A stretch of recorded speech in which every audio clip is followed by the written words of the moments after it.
Funded accounts versus accounts management. Basically आज की जो वीडियो है ये एक मैसेज है जो कि अकाउंट्स मैनेजर है उनके लिए, कि आप जब दूसरे लोगों के अकाउंट्स को मैनेज करते हैं रियल फंड के ऊपर, तो आपको कई तरह के चैलेंजेस का सामना करना पड़ता है। ख़ास तौर पे जो आपकी गुडविल होती है वो रिस्क पे होती है। If you are managing the funds of others, your goodwill is at risk. तो इट इज़ बेटर कि दूसरे लोगों का फंड मैनेज करने से बेहतर है कि आप एक फंडेड अकाउंट लेकर उसको पास आउट कर लें। अच्छा, मैंने लास्ट टाइम पे एक वीडियो बनाई थी जिसमें मैंने कुछ क्रिटिसाइज़ किया था कि why we are not recommended the funded accounts, but this video is especially for the accounts manager, so that is the reason I am giving a comparative analysis about the funded accounts and the account management. So first of all, अगर हम बात करें accounts management में, तो there is a no control on loss. As a account manager जो है आप एक रियल फंड को मैनेज कर रहे होते हैं, और आप क्योंकि दूसरे लोगों का फंड मैनेज कर रहे हैं तो आप उनकी पूरी इक्विटी को रिस्क पे लगा रहे होते हैं। आप हाई वोलेटिलिटी पे काम कर रहे होते हैं, न्यूज़ ट्रेडिंग आप कर रहे हैं, हाई वोलेटिलिटी इंस्ट्रूमेंट जैसे कि गोल्ड है या इंडाइसिस है उनके अंदर आप ट्रेड कर रहे हैं, बड़े वॉल्यूम के अंदर ट्रेड कर रहे हैं, there is no proper money management and trading plan.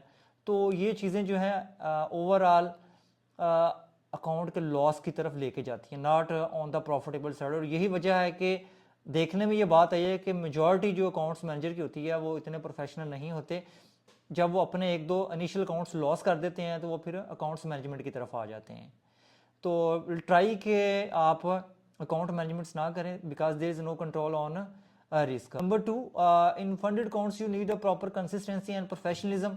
There is a limit for the overall maximum drawdown, there is a limit on the daily drawdown and some certain criterias के आप news trading नहीं कर सकते, और किन किन instruments में, यानी डिफरेंट इंस्ट्रूमेंट्स से रिगार्डिंग भी आपको इंस्ट्रक्शन होती है। बट जब आप रियल अकाउंट्स को मैनेज कर रहे होते हैं तो वहाँ पे कोई डेली ड्रॉडाउन की लिमिट नहीं होती, इसलिए आप पूरे अकाउंट का जो रिस्क है उसे ही ऑन कर रहे होते हैं।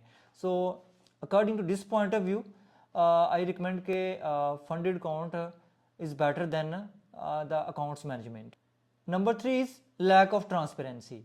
जब हम किसी का फंड मैनेज करते हैं तो वहाँ पे लॉस एंड प्रॉफिट शेयरिंग का इशू आता है, this is a lack of transparency. और मोस्टली ये चीज़ें देखने में आई हैं कि this a lot of interfere from the account owner. जो अकाउंट ओनर होता है उसकी तरफ से बहुत ज़्यादा इंटरफेयर आती है कि आप यार इतना ड्रॉडाउन हो गया है, आप ये क्या चल रहा है, आपको इस पेयर में ट्रेड करने से मना किया था, मीन्स कि इंटरफेयर ज़रूर होती है।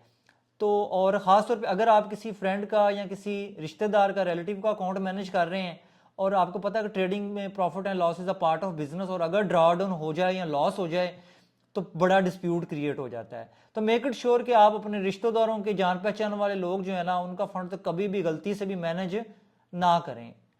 और अगर आप वैसे भी ओवरऑल अगर आप फंड मैनेज कर रहे हैं तो मेक इट श्योर कि आप ट्रांसपेरेंट रहें और प्रॉपर जो है एक एग्रीमेंट के साथ ही काम करें। लेकिन अगर हम फंडेड अकाउंट की बात करें तो वहाँ पे ऑलरेडी जो है एक, क्योंकि डेली ड्रॉडाउन लिमिट है और आपने एक अगर आप रियल फेस में जाते हैं तो एक प्रॉपर एग्रीमेंट साइन करके दे रहे होते हैं कि आप प्रॉफिट शेयरिंग होगी। तो I think there is a more transparency in funded accounts as compare to work as a account manager. The last thing is over leverage.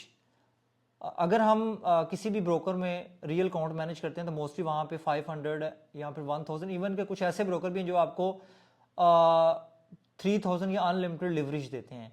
तो ओवर लिवरेज भी many times as a account manager आपके against role play करती है। But in funded accounts there is a control leverage, like आप 100 या 50 की leverage के अंदर रहते हुए काम करते हैं, और ये चीज़ें आपको एक कंट्रोल एनवायरनमेंट देती हैं, आपको एक डिसिप्लिन बिल्ड करने में, प्रोफेशनलिज्म और एक्यूरेसी बिल्ड करने में हेल्प आउट करते हैं। तो आई एम होपफुल कि आप मेरी पॉइंट ऑफ व्यू को अंडरस्टैंड कर गए हैं, will and avoid to manage the other people's account. And if you think you have capability and skills of trading, instead of wasting your time to develop the equity of other people's, focus on your own skill and work for yourself। अपने लिए काम करें और funded accounts में काम कर लें। Thank you very much.